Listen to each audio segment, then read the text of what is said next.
auditeurs sur notre chaîne YouTube. Scott m'a invité, mais en fait Eve m'a invité de parler aujourd'hui et je suis très reconnaissant. Je vais parler de la prière. Un bon sujet parce que nous entrons dans une semaine de prière, une merveilleuse semaine de prière cette semaine. Alors, aujourd'hui, je vais mettre l'accent sur la prière. Comment prier en tant qu'individu, en lieu que comment prier en tant que groupe, parce que les consignes sont un peu différentes, n'est-ce pas? Lorsqu'on prie en grand groupe, nous devrons être un peu plus brefs dans nos prières, une bonne consigne.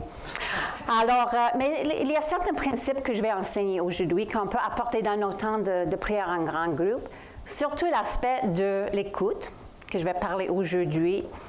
Et je reconnais, je me sens humble, mais je reconnais qu'il y a les personnes ici qui ont une vie de prière très riche et variée.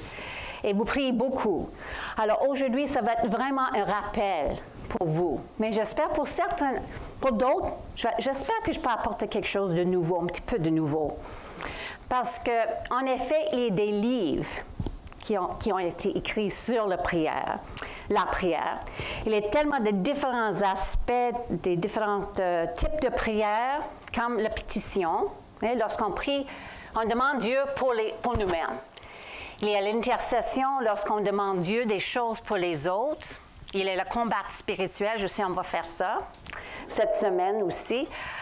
Lorsqu'on prie contre les stratégies de l'ennemi et contre les mauvais esprits, bien sûr, il y a l'adoration, la louange, et aussi il y a l'aspect contemplatif. Toutes ces formes de prière sont très importantes et valides. Et je me souviens, lorsque j'étais un enfant, ma mère m'a enseigné comment prier. Elle m'a enseigné le Notre Père. Et voilà. Elle a aussi me donné un acronyme pour me conduire dans la prière. Et l'acronyme en anglais, c'est ACTS, mais en français, ACA. C'est pas pareil, mais chaque lettre représente quelque chose. Il y a l'adoration, la confession, l'action grâce et la supplication qui inclut la pétition et l'intercession.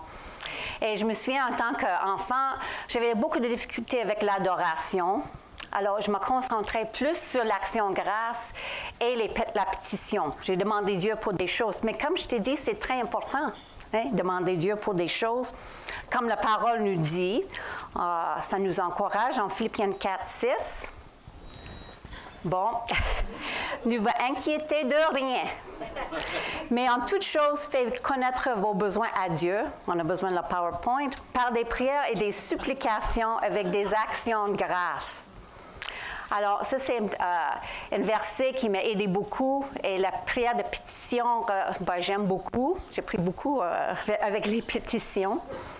Alors, lorsque je parle de d'autres formes de prière aujourd'hui, ce n'est pas du tout pour dénigrer ou minimiser cette forme de prière. On a besoin de prier, demander Dieu pour la santé, pour nos finances, pour le salut de nos enfants, pour notre voisinage, pour la paix dans le monde. C'est très important. Mais aujourd'hui, j'aimerais vous encourager de cultiver d'autres formes de prière et surtout la prière contemplative. Je sais qu'il y a 2-3 semaines, il va parler de les 6 courants de du christianisme. Est-ce que vous vous rappelez? Oui. L'aspect évangélique, la sainteté, l'aspect contemplatif, la justice sociale, l'incarnation, la vie charismatique. Tous ces courants sont importants. Mais aujourd'hui, je vais mettre l'accent sur le courant de la contemplation.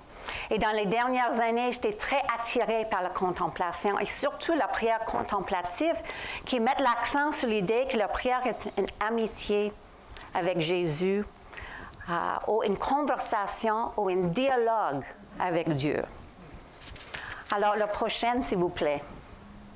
Est-ce que vous connaissez ça? Pour ceux qui étaient nés après 1990, peut-être vous ne connaissez pas ça. Mais ça, c'est un répondeur. Et des fois, on voit la prière un peu comme un répondeur, un peu une conversation à sens unique.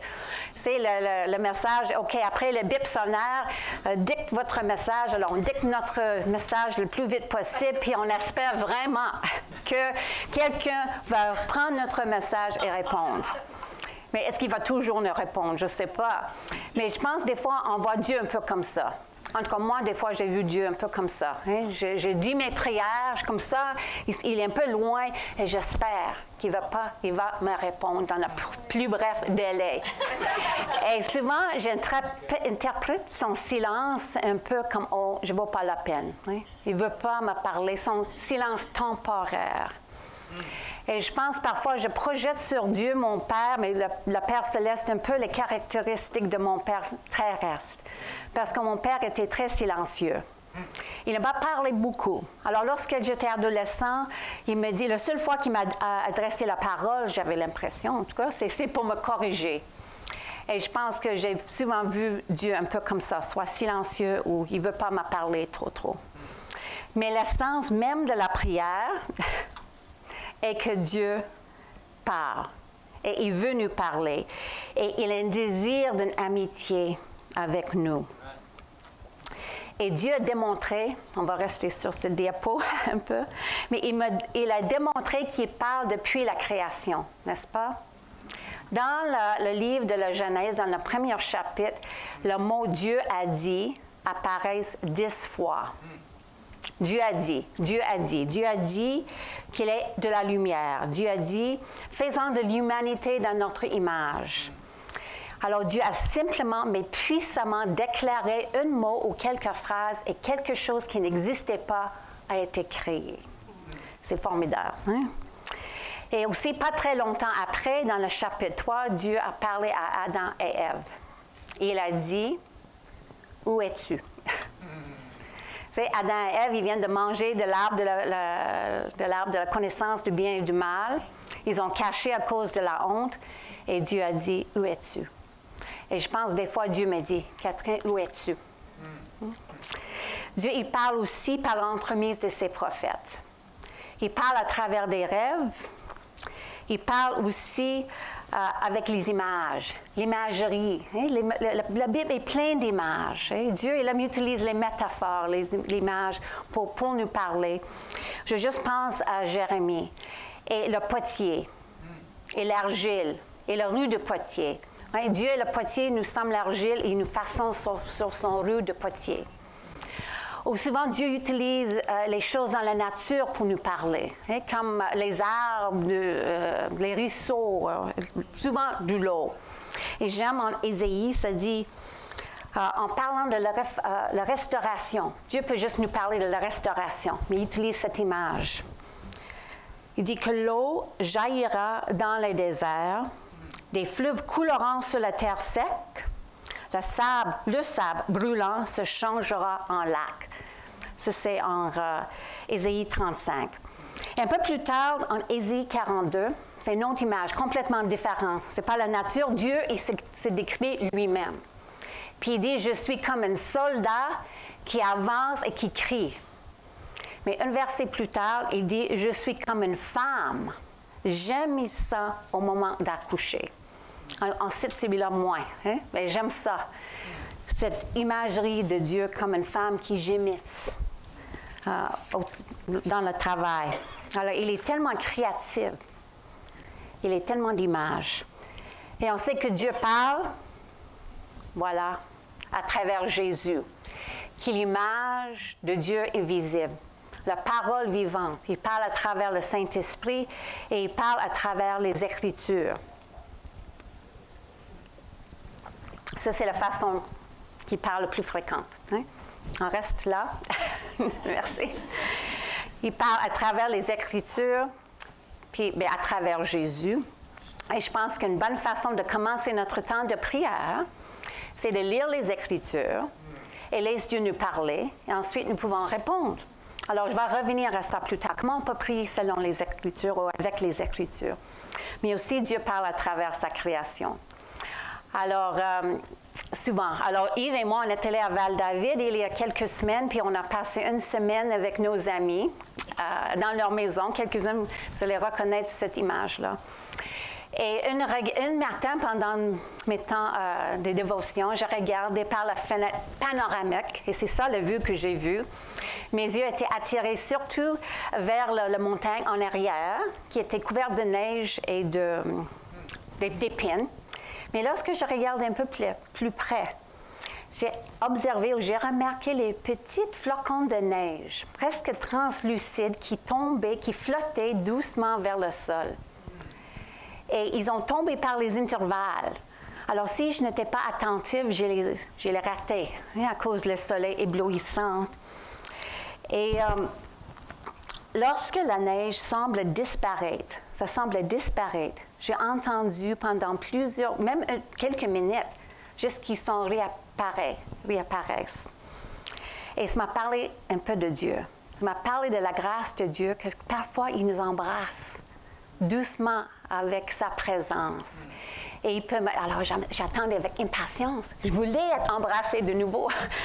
Alors, il me dit aussi que Dieu m'a dit que des fois, il faut qu'on attende avec patience, juste qu'il nous caresse de nouveau. En tout cas, qu'on a cette impression de sa présence, qu'il était là, présent, parce qu'il est toujours là. Mais on ne sent pas toujours sa présence, n'est-ce pas? Mais parfois, il nous donne le don de ressentir sa présence ou sa présence manifeste. Et dans la même scène, mon regard s'est attiré vers l'arbre qui domine le cours. C'est vraiment au milieu du cours. Hein? Et là, je dis, waouh, c'est un arbre parfait. Mais lorsque je regardais plus près, j'ai dit, oh non, le tronc est un peu croche. Et le côté gauche, les branches ne sont pas symétriques. Alors, c'est intéressant, j'ai pensé que l'arbre était parfait. Et Dieu m'a parlé de mon obsession parfois avec le perfectionnisme et mes imperfections. Puis il dit, Catherine, il m'a donné 2 versets. Psaume 1 et Jérémie 17 qui parlent des arbres qui sont plantés près des courants d'eau et leurs racines, envoyant leurs racines par le ruisseau. Puis il dit, Catherine, l'important, c'est que tu restes tout près de la source, comme on parlait beaucoup de la source aujourd'hui, et que tu ne sois pas préoccupé par tes imperfections. Reste proche de moi. Alors, on voit comment Dieu utilise la nature et d'autres choses pour nous parler, si on est attentif. Alors, souvent, Dieu nous parle à travers les impressions, à travers les pensées spontanées, à travers les images, à travers les écritures, à travers une chanson. Alors, je me souviens, juste dernièrement, j'ai prié avec quelqu'un et au milieu de la prière, je fais ça souvent, je dis, c'est quoi ton impression? Qu'est-ce qui se passe avec toi? Puis elle dit, une chanson est venue dans ma tête. Okay? Et le titre de la chanson était « Dieu est mon fondement solide ». Et les paroles qui suivent, « Je ne te délaisserai jamais ou t'abandonnerai point ». Et c'était juste les paroles qu'elle avait besoin d'entendre à ce moment-là. Alors Dieu, toujours, il veut nous parler toujours, avec et sans parole. Et il va communiquer avec nous en tant qu'individu et aussi en grand groupe. Et je pense qu'il est certain entre vous qui savez que j'ai travaillé avec un ministère qui s'appelle Parcours Canada. C'est un ministère de guérison et de formation des disciples. J'ai travaillé là pendant 23 ans avec Claude, qui est aussi membre de notre assemblée. Et je remercie beaucoup Parcours Canada parce qu'il m'a enseigné que Dieu parle et d'écouter. Et souvent, dans les petits groupes, lorsqu'on a prié pour les individus, j'ai dit, ou l'autre facilitateur a dit, on va juste arrêter. On va ralentir. On va parler un petit peu moins. On va écouter un peu plus pour donner l'espace à Jésus de nous parler. Et souvent, on appelle ça les prières d'écoute. C'est simple, hein? On arrête. Mais une autre place où j'ai appris que Dieu parle, que Dieu veut nous parler, c'était avec Jeunesse en Mission. Yves et moi, nous avons travaillé avec Jeunesse en Mission, qui est une organisation missionnaire. Et c'est normal, mais leur approche est un peu différente. Souvent, lorsqu'on dit, OK, Dieu, on va t'écouter, c'est pour entendre qu'est-ce qu'on devrait faire. Où est-ce qu'on devrait aller? Comment est-ce qu'on peut servir? C'est normal, c'est bien, c'est juste, mais ce n'est pas toute l'histoire. Et je me souviens, lorsqu'on avait nos temps d'intercession, on a souvent commencé nos prières comme ça. Seigneur, quel pays ou quel groupe de personnes as-tu sur ton cœur aujourd'hui? Qu'est-ce que tu as sur ton cœur aujourd'hui? Alors, nous avons attendu et Dieu souvent nous a inspirés. Il a inspiré quelqu'un dans le groupe ou plusieurs pour comment prier. Et je trouve que c'est très bon. Alors, je trouve que c'est une excellente façon de commencer un temps de prière en tant qu'individu. Seigneur, Jésus, qu'est-ce qui est sur ton cœur aujourd'hui? Ou des fois aussi, à quoi penses-tu à mon sujet? Hein? Qu'est-ce que tu penses? C'est quoi sur ton cœur? Puis une autre façon de commencer le temps de prière, c'est une simple salutation. Bonjour Jésus. Bonjour, je t'aime. Comment ça va aujourd'hui? Moi, ça va. Merci que tu es là. Et je suis là. Alors, je sais que certains d'entre nous, peut-être, en pensent que la prière consiste surtout à parler à Dieu. Hein? C'est nous qui parlons. Hein? Et ou d'avoir les mots justes et parfaits et éloquents. Mais si l'accent est là-dessus, puis nos yeux on regarde sur nous et notre performance, puis on peut manquer d'entendre Dieu. Alors, souvent que je me parle. Non, c'est par rapport à toi, Dieu, pas moi. Alors, qu'est-ce que Dieu veut nous dire? Alors, parfois, il veut nous dire quoi faire. Parfois, il veut nous dire d'autres choses, comme il veut parler de notre vulnérabilité, nos domaines de vulnérabilité, notre identité, notre valeur. Mais je pense souvent, Dieu veut nous parler que nous sommes ses bien-aimés. Il veut nous rappeler que nous sommes ses bien-aimés. Merci. Et j'ai découvert que Dieu ne veut pas toujours nous corriger dans la prière. Il ne veut pas toujours nous dire quoi faire. Il ne veut pas toujours nous aider à améliorer ou faire plus de ça et moins que ça. Il ne veut pas toujours nous exhorter. Je pense que beaucoup de gens ils concentrent là-dessus. Puis si c'est le cas, on ne va pas approcher de Dieu. On va garder une petite distance polie. Alors, dans ce sens, ils sont heureux s'ils tombent sur le répondeur. Alors, je crois que Dieu, souvent, il veut murmurer dans nos oreilles combien il nous aime et combien nous sommes son bien-aimé. Oui? Et combien il se réjouit dans notre présence. Alors, je sais que certains d'entre nous, on peut résister ce genre d'intimité avec Dieu. Et nous sommes très conscientes, si tu es comme moi, de vos défauts, de vos manquements, de les choses qui ne vont pas là où tu n'es pas à l'auteur.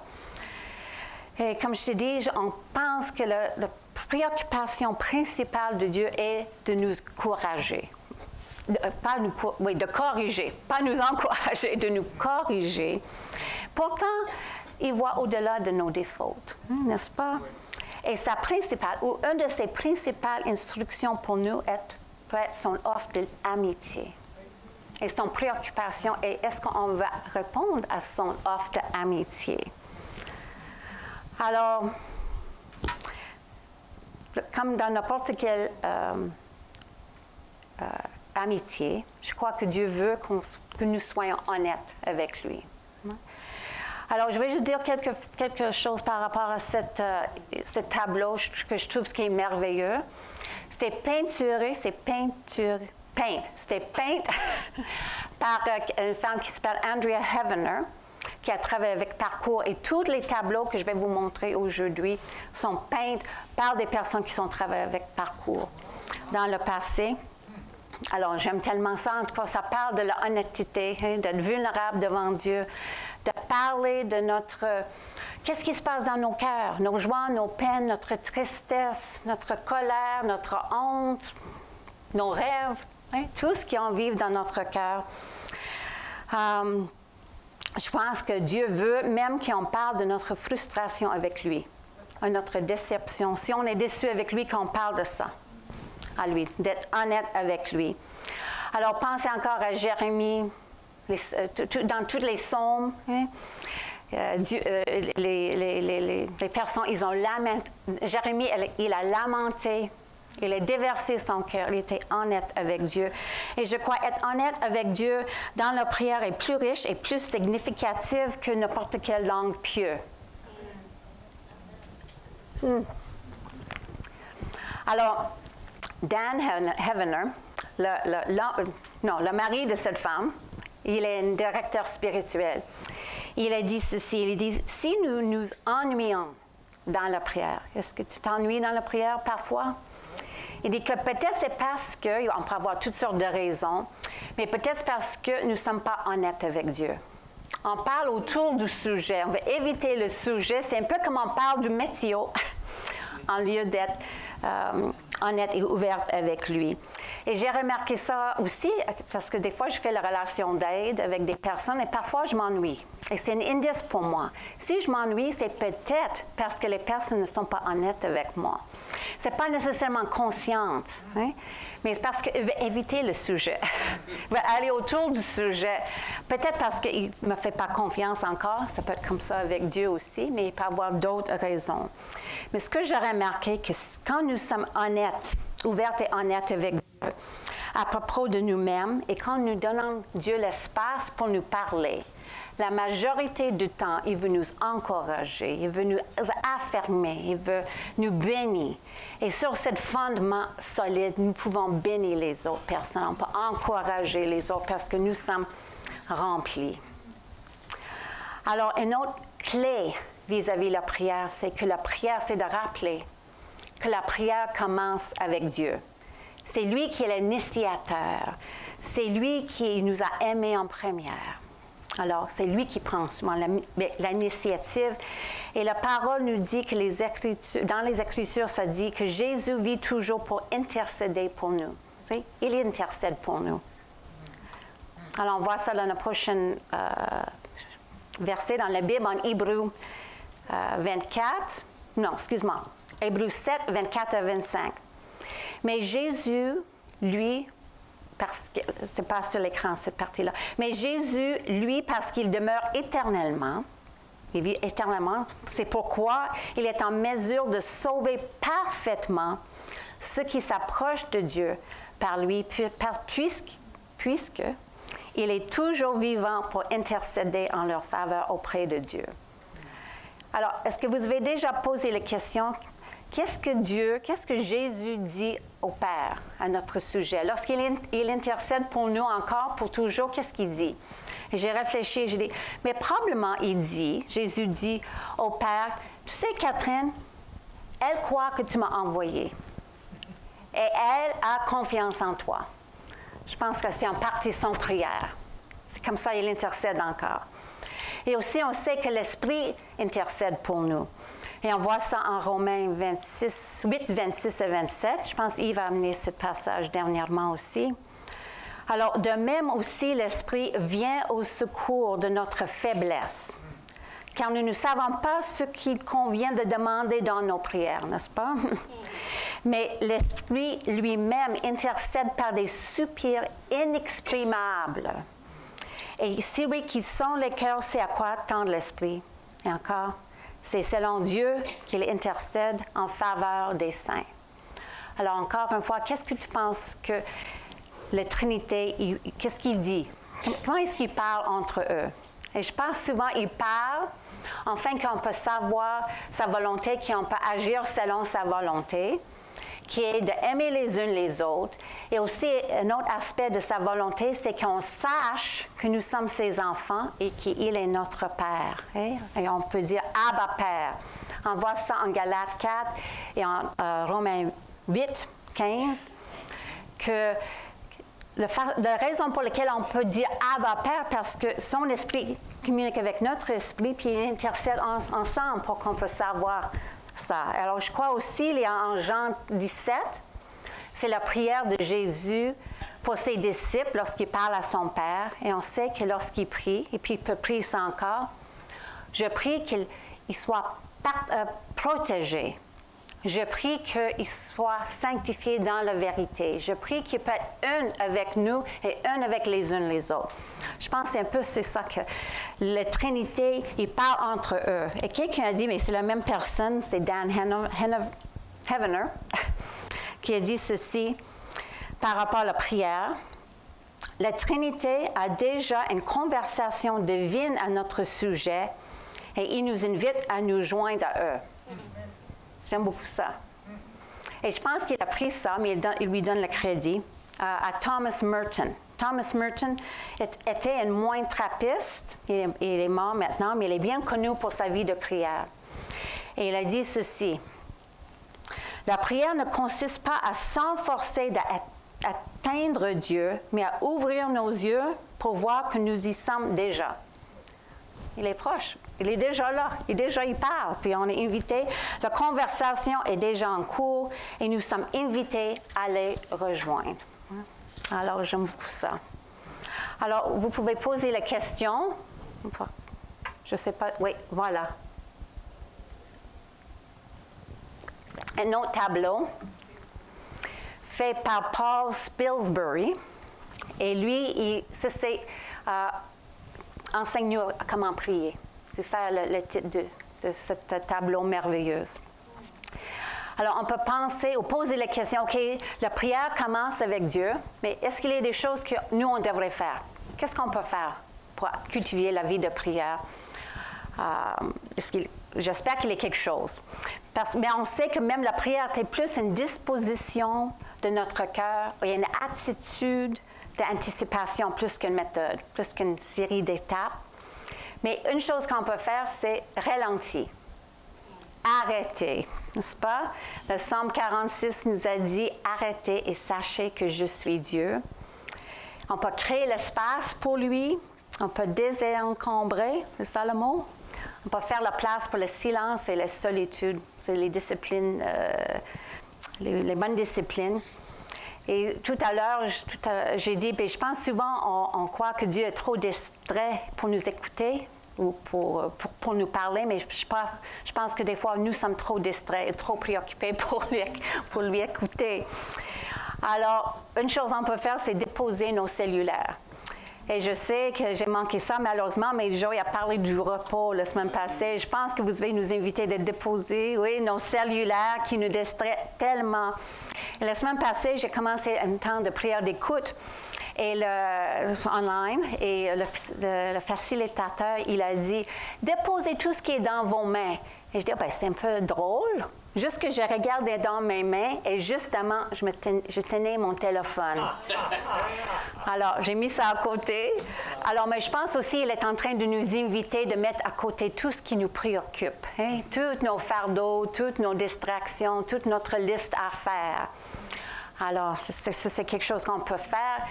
Et des fois, je m'imagine, je visualise ça. Je dis, OK, Seigneur, je me mets dans cette boîte, dans cette valise, tous mes fardeaux, toutes mes préoccupations.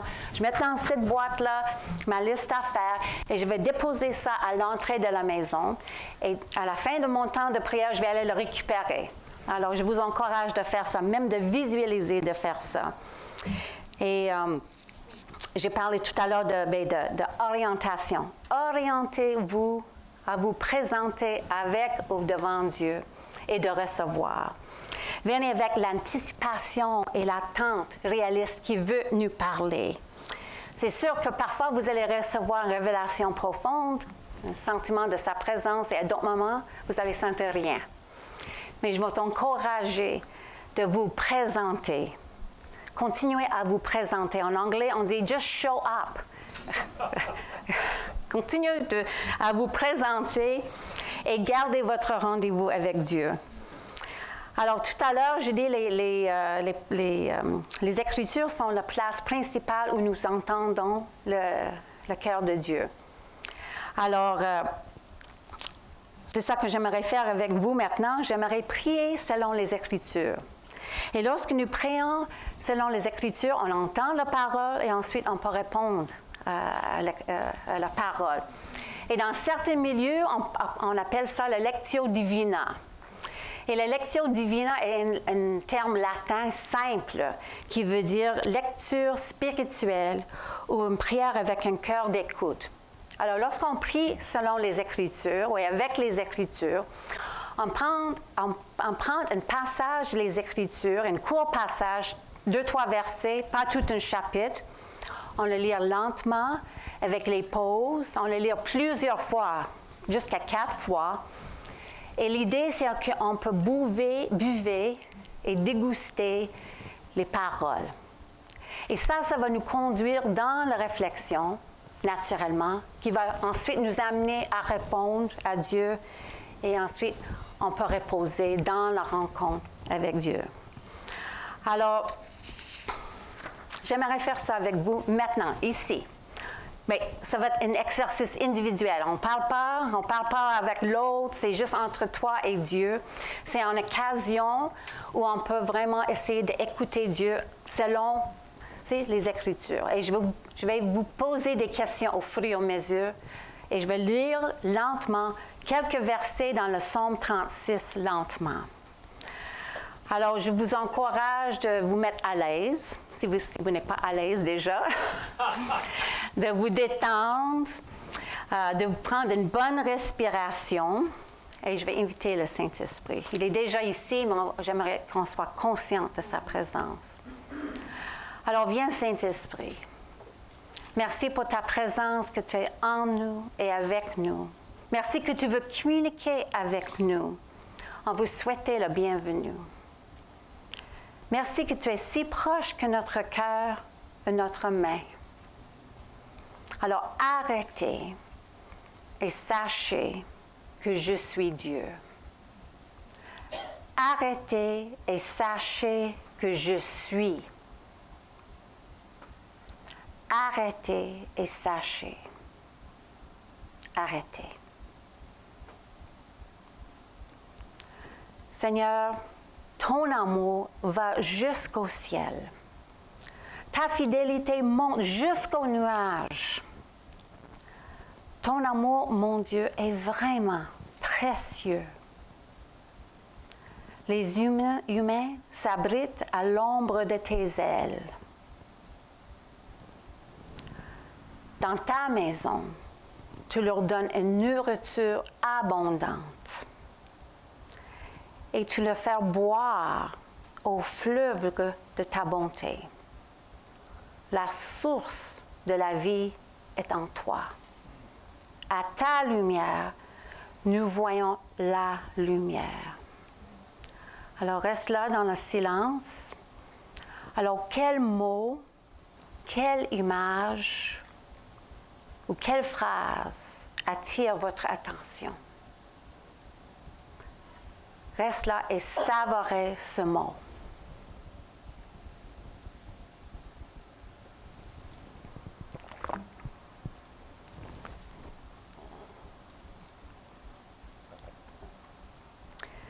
Je vais relire le passage, mais cette fois ici, faites attention à ce que vous ressentiez. Qu'est-ce que vous ressentez dans votre corps en général lorsque vous entendez ces mots? Seigneur, ton amour va jusqu'au ciel. Ta fidélité monte jusqu'aux nuages. Ton amour, mon Dieu, est vraiment précieux. Les humains s'abritent à l'ombre de tes ailes. Dans ta maison, tu leur donnes une nourriture abondante. Tu les fais boire au fleuve de ta bonté. La source de la vie est en toi. À ta lumière, nous voyons la lumière.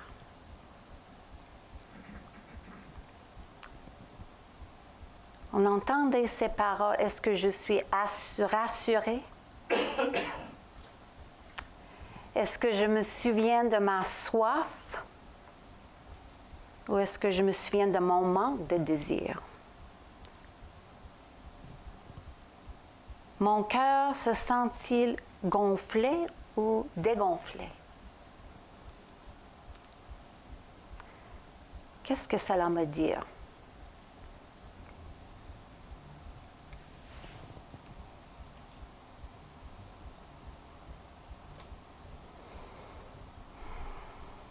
Je vais lire le passage une dernière fois.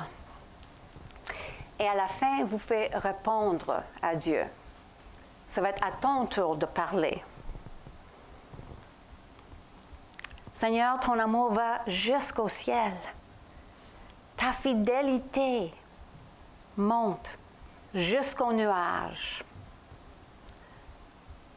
Ton amour, mon Dieu, est vraiment précieux. Les humains s'abritent à l'ombre de tes ailes. Et dans ta maison, tu leur donnes une nourriture abondante. Tu les fais boire au fleuve de ta bonté. La source de la vie est en toi.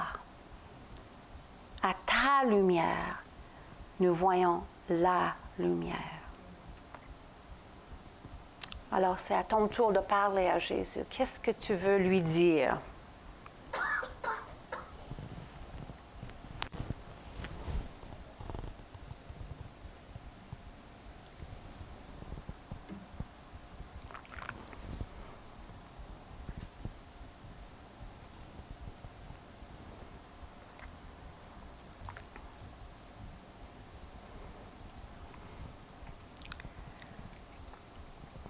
Alors, je vous rappelle, j'aimerais prendre plus de temps. Si vous êtes à la maison, vous pouvez relire encore les versets une dernière fois et reposer. Alors, mais vous venez de faire la Lectio Divina. Vous venez de faire, de prier selon les Écritures et vous avez donné la place à Dieu de vous parler et ensuite répondre. Mais oui, on a pris juste 4-5 minutes. J'aimerais, tu sais, à la maison, je prends 10 minutes, 15 minutes, plus long, pour reposer, pour encore buver de ses paroles et parle à Dieu. Et souvent, c'est comme ça qu'il m'en parle. Hein? Il n'est pas le silence total, c'est juste qu'on donne la place à le silence. Alors, j'aimerais juste vite vous parler d'une autre façon de prier selon les Écritures. Et ça, on appelle ça la contemplation de l'Évangile. Et qu'est-ce qu'on fait ici? Bien, c'est une façon de parler. Et alors là, encore une fois, on peut lire un passage dans les Écritures. Souvent, c'est une histoire dans l'Évangile, tu sais, lorsque Dieu guérit quelqu'un ou une autre histoire. Et là, on imagine qu'on est dans l'histoire. En lieu de regarder l'Écriture du point de vue de le 20e siècle, en tant que spectateur, on utilise notre imagination et on rentre dans l'histoire et on prend le rôle d'un des personnages. Hein? Aussi, on peut imaginer ou regarder autour de nous c'est quoi l'entourage, c'est quoi les sons, c'est quoi la température, la lumière et tout ça. Et nous rentrons dans l'histoire. Et c'est une autre façon pour que Dieu puisse nous parler, qu'on peut apprendre des choses de Dieu. Alors, en lieu de vraiment méditer les Écritures d'une façon intellectuelle, qui est bon, mais l'idée encore, c'est de buver les paroles, de s'émerveiller les paroles avec une attitude de prière. Et moi, j'aime faire ça, surtout avec les guérisons qu'on voit dans la Bible. Et j'ai amené aujourd'hui quelques feuilles, si vous voulez, parce qu'on n'a pas le temps de faire ça aujourd'hui. Mais j'ai quelques feuilles que lorsque Jésus a guéri la femme qui était malade pendant 12 ans avec la perte de sang, et aussi lorsque Jésus a guéri le lépreux. Alors, je sais qu'il y a peut-être certains d'entre vous qui hésitent d'utiliser votre imagination lorsque vous priez, parce qu'on pense peut-être que c'est un peu ésotérique. Mais en même temps, j'aimerais vous rassurer aujourd'hui que Dieu souvent utilise les images pour nous parler, les paraboles, les métaphores, etc., comme je viens de vous dire tout à l'heure.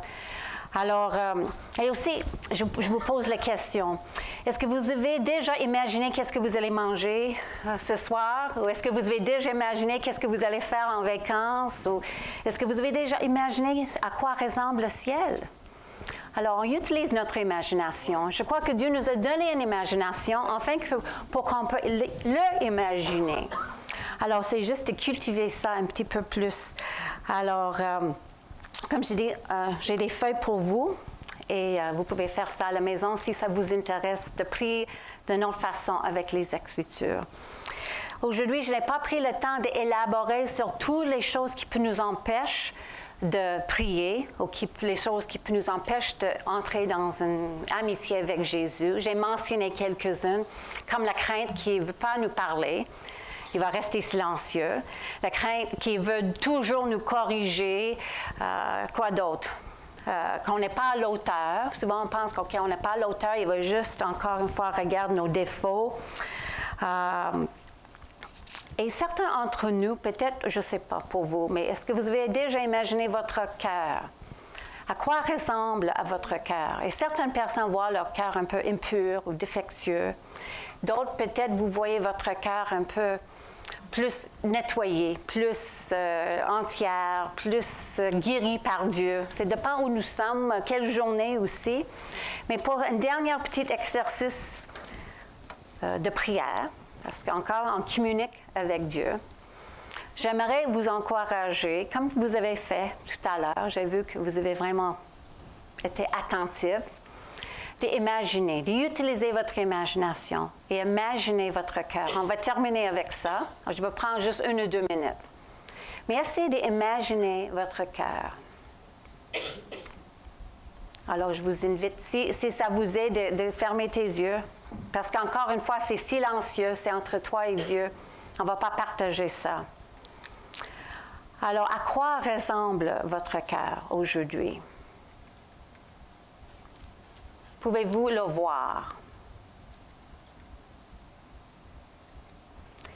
Demandez à Jésus s'il y a quelque chose qu'il voudrait que vous remarquiez sur votre cœur aujourd'hui. Attendez.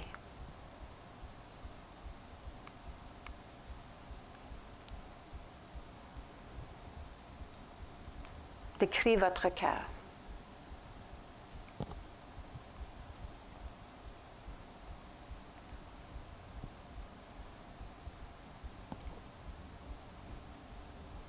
Alors maintenant, imaginez que vous tenez votre cœur vers Jésus.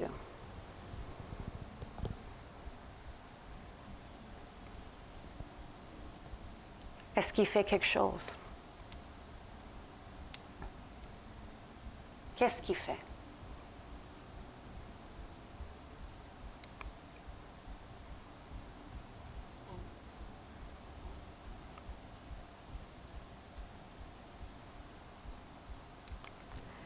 Et comment avez-vous réagi?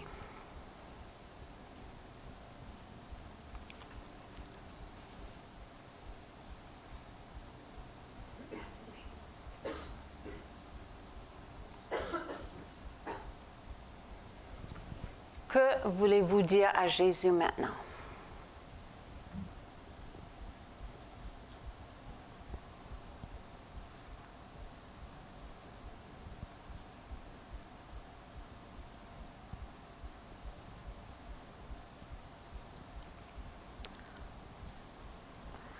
Alors, ça, c'est entre vous deux. Entre vous et la Trinité. Je vais terminer avec une prière finale. Dieu de toute la création, je choisis de croire que tu peux et tu veux communiquer avec moi. Tu m'as créé pour être en amitié avec toi. Et j'ai envie de te rencontrer plus en plus et te reconnaître en toutes choses. Dans les pages des Écritures, dans la création, dans mon imagination et dans les moments ordinaires de tous les jours. Mais Jésus, en même temps, je reconnais et tu connais tous les obstacles et les craintes qui bloquent ma communication avec toi et notre amitié. Tu connais ma crainte de l'intimité, ma déception par rapport à ton silence dans le passé, ma résignation, ma crainte que tu veux toujours me corriger. Tu connais mes préoccupations et les choses qui me distraient et les choses que je crois me disqualifier. Aide-moi d'avoir une bonne conversation avec toi par rapport à ces obstacles et par ta grâce, aide-moi à leur faire face. Merci de ton invitation d'amitié et que tu veux être mon ami. Amen.